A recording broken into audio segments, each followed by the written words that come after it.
حضرت ابو طفیل سے روایت نقل کیا گیا، صحیح مسلم میں اس روایت کو نقل کیا گیا ہے، مسند احمد بن حنبل میں، سنن ابو داؤد میں بھی اس روایت کو نقل کیا گیا ہے، امام بخاری نے الادب المفرد میں اس روایت کو نقل کیا ہے۔ بیان کرتے ہیں کہ میں نے تاجدار کائنات صلی اللہ علیہ وسلم کی زیارت کی تھی،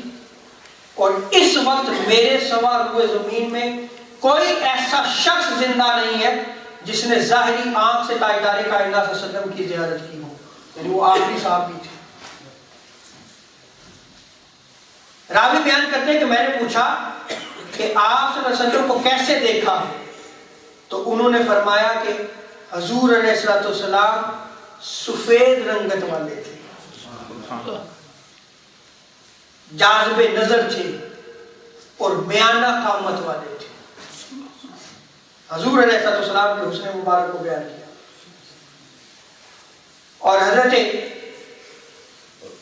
مولا علی المرتضیٰ کی روایت کو میں نے نقل کر دیا۔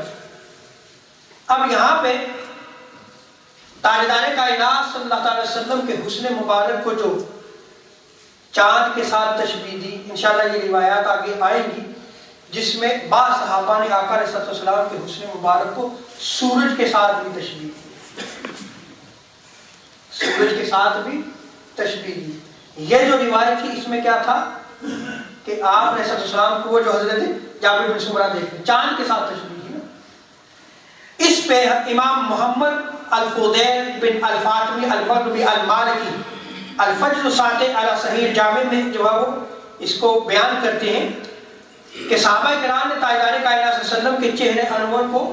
سورج کے ساتھ بھی تشبیہ دی ہے، اور چاند اور سورج کے ساتھ تشبیہ دینے کا مقصد یہ ہے کہ حضور علیہ السلام سب سے زیادہ حسین اور روشن تھے، اس لیے جو ہے وہ سب سے زیادہ حسین اور روشن چیز سے تشبیہ دی،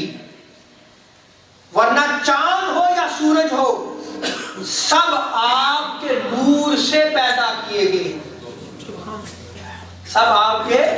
نور سے پیدا کیے گئے ہیں، اور سب کے نور آپ کے نور سے روشن ہیں۔ سو یہ تمام چیزیں فرع ہیں، اور آپ علیہ السلام کا نور کیا ہے؟